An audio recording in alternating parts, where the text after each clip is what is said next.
Europe.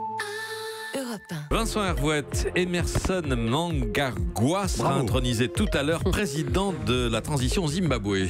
Quelle revanche! Il y a 2 semaines, le vice-président perdait tout et fuyait Harare, banni par Grace Mugabe. Grace, anagramme de Garce. Garce, la furieuse Grace, la furieuse, qui aurait tenté de l'empoisonner à la crème glacée. Alors le détail fait sourire, mais il a fait le tour de l'Afrique.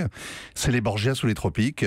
Et Emerson Mnangagwa a passé 15 jours en exil à ruminer sa vengeance. Et ce matin, il la tient éclatante. Il va être investi président au stadium de la capitale. C'est le bon endroit. Il a gagné le match. Il est désormais le champion en titre.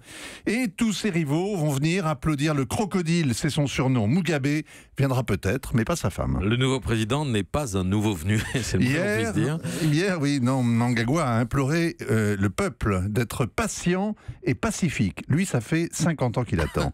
10 ans dans les prisons de la Rhodésie blanche, et puis 37 ans ministre de Mugabe sans discontinuer. Très patient, pas du tout pacifique. Il dit « La guérilla m'a appris à détruire et à tuer ». Il a noyé dans le sang des révoltes en province tout au long des années 80.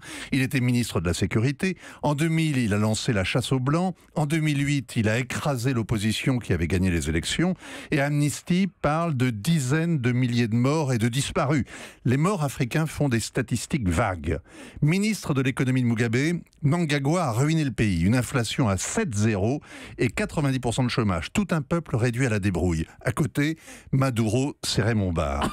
Avec ce palmarès, avec ce palmarès et l'immense fortune qu'il a accumulée, on comprend que Mnangagwa inspire du scepticisme. En arrivant, il a promis des emplois et la démocratie. C'était le discours en anglais. Dans la langue locale, il a scandé « Nos adversaires vont aboyer, mais le train est lancé. Nous allons régner et les autres continueront d'aboyer. » Ça promet. Donc il va faire du Mugabe sans Mugabe, c'est ça? Il connaît que ça, c'est un peu le problème, mais les Zimbabwéens, eux, vivent une libération. C'est la joie, la peur qui disparaît, l'espoir, et c'est un cocktail auquel on prend très vite goût. Pour répondre à cette attente, même un peu, le régime devra libérer l'économie, que le pays redevienne le grenier à céréales du continent, que la richesse du sous-sol soit redistribuée, notamment l'or et le diamant confisqués par la nomenclatura, que la diaspora rentre, toute l'élite a fui, que les touristes redécouvrent un pays à part qui est absolument magnifique, son printemps permanent, son peuple tellement éduqué, et que les investisseurs investissent,